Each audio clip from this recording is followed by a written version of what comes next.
কাঁচা আমের ঝুরি আচার এর আগে এরকম কখনো খাওয়া হয়নি। তো এতটাই মজাদার এবং লোভনীয়, একবার তৈরি না করলে তোমরা কেউ বুঝতে পারবে না কাঁচা আমের লোভনীয় এমন টক ঝাল মিষ্টি আচার তৈরি করা যায়। এবং এই আচার কোনো রকম রোদে দেওয়ার ঝামেলা ছাড়াই সারা বছর কিভাবে সংরক্ষণ করা যায় এবং কোনো রকম তেল ছাড়া, সেটাই আজকে আমি তোমাদের সঙ্গে শেয়ার করব। আশা করি ভিডিওটি না টেনে আমার সঙ্গে থাকবে। আর ভিডিওটি ভালো লাগলে বেশি বেশি করে লাইক, কমেন্ট এবং শেয়ার করে দেবে। হ্যাঁ বন্ধুরা, আজকে আমি তোমাদেরকে দেখাবো কোনো রকম পানি ছাড়া এবং রোদে দেওয়ার ঝামেলা ছাড়াই কিন্তু এই টক ঝাল মিষ্টি আমের আচার কিভাবে তৈরি করতে হয় এবং সারা বছর কিভাবে সংরক্ষণ করতে হয় তোমাদেরকে A to Z টিপস সহ দেখিয়ে দেব।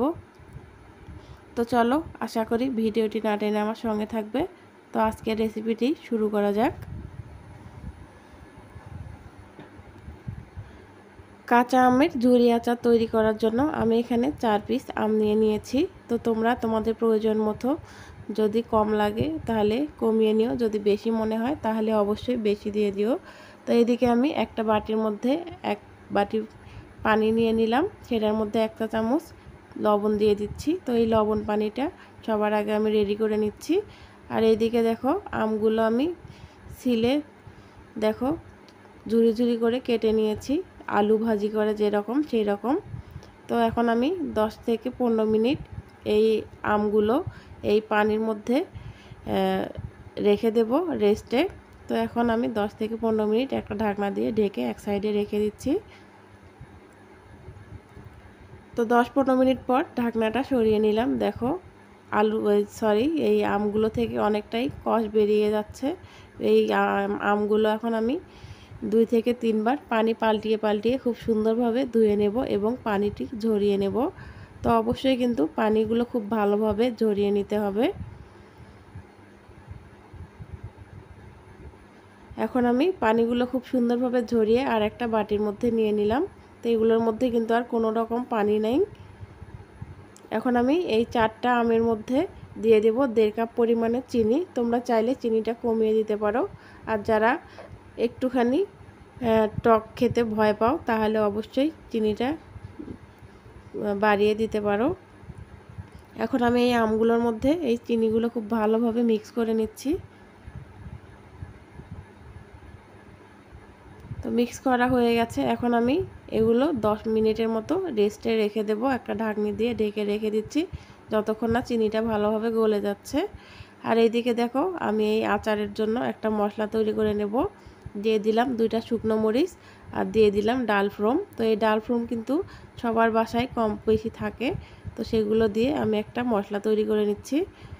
তো খুব বেশি ভাজা যাবে না, তাহলে কিন্তু তেতো লাগবে। তো এখন আমি নামিয়ে নিচ্ছি।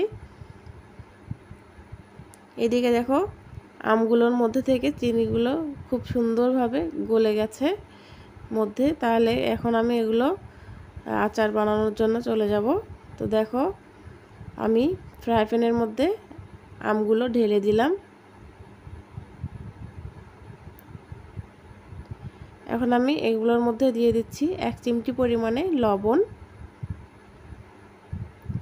দিয়ে দিচ্ছি 1 চিমটি পরিমাণে হলুদ আর 1 চিমটি পরিমাণে শুকনো মরিচের গুঁড়া দিয়ে খুব ভালোভাবে এগুলো আমের সঙ্গে মিক্স করে নিতে হবে।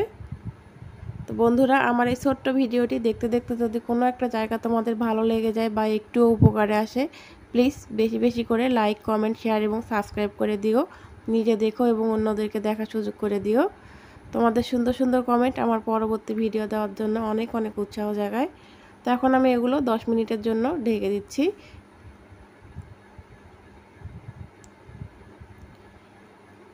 এইদিকে আমি এখন এই মশলাটা তৈরি করে নেব। একটা হামানের মধ্যে আমি শুকনো মরিচ এবং মশলাগুলো দিয়ে দিলাম।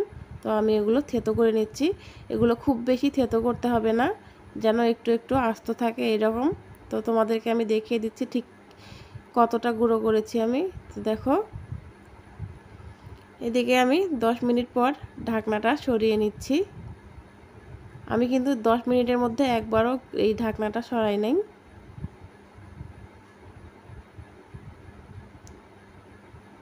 অনেকটাই কিন্তু শিরাগুলো কমে গেছে। এখন আমি চুলার আঁচটা একটুখানি কমিয়ে আরও আমি কিছুক্ষণ এগুলো রান্না করে নেব।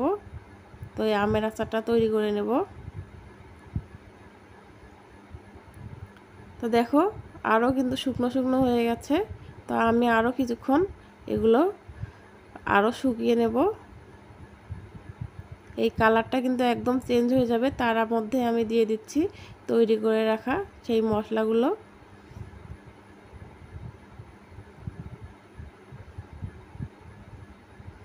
একটাও কিন্তু ভেঙে যায়নি, আমি যেরকম আমগুলো ঝুরি ঝুরি কেটেছিলাম ঠিক সেইভাবেই আছে।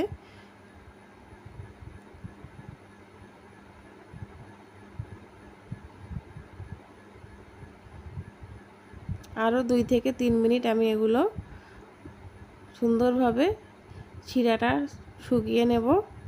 তো দেখো চুলা থেকে আমি নামিয়ে নিলাম, দেখতে ঠিক কতটা লোভনীয় লাগছে এবং দেখতেও কিন্তু অসাধারণ লাগছে। একটা আমও কিন্তু দেখো ভেঙে যায়নি, আস্তই রয়ে গেছে। তো নামিয়ে নেওয়ার আগে অবশ্যই তোমরা 1 চা চামচ ভিনেগার দিবে যদি তোমরা দীর্ঘদিন সংরক্ষণ করতে চাও তাহলেই। আর আমার যেহেতু নামিয়ে নেওয়ার আগেই আচারগুলো শেষ হয়ে গেছে, এই জন্য আমি আর আলাদা করে কোনো রকম ভিনেগার ব্যবহার করিনি। তোমরা যদি এর স্বাদ সারা বছর যদি অটুট রাখতে চাও, স্বাদ গন্ধ, তাহলে অবশ্যই 1 চা চামচ ভিনেগার এখানে ইউজ করবে। আর যদি বেশি দিন সংরক্ষণ না করতে চাও তাহলে কিন্তু ভিনেগারটা দেওয়ার কোনো প্রয়োজন নাই। এখন আমি তোমাদেরকে নামিয়ে পরিবেশন করে দেখাচ্ছি ঠিক কতটা লোভনীয় এবং মজাদার হয়েছে। তো বন্ধুরা, যারা আজকে আমার ফার্স্ট টাইম এই ভিডিওটি দেখছো, এরকম ভিডিও সবার আগে পেতে হলে চ্যানেলটি সাবস্ক্রাইব করে অল নোটিফিকেশন অন করে দিতে হবে। তাহলে আমি নতুন কোনো ভিডিও দেওয়ার সঙ্গে সঙ্গে পৌঁছে যাবে তোমাদের কাছে নোটিফিকেশন। আর যারা পুরনো বন্ধু আছো তাদেরকেও জানাই আমার পক্ষ থেকে অনেক অনেক ভালোবাসা। তোমাদের সহযোগিতা ছাড়া আমার এত দূর আসা সম্ভব হতো না। তো আমি রিকোয়েস্ট করছি এইভাবে আমার পাশে থাকার জন্য। তো বন্ধুরা, আজকে আর কথা বাড়াবো না। তো সবাই ভালো থেকো, সুস্থ থেকো, আর আমার এই ছোট্ট পরিবারের সাথে থেকো। দেখা হবে নতুন আরেকটি ভিডিওতে। তো আমি আবারও বলছি, আমার এই ছোট্ট ভিডিওটি ভালো লাগলে বেশি বেশি করে লাইক, কমেন্ট, শেয়ার এবং সাবস্ক্রাইব করে দিও। নিজে দেখো এবং অন্যদেরকে দেখার সুযোগ করে দিও। আজকে এই পর্যন্তই। আল্লাহ হাফেজ।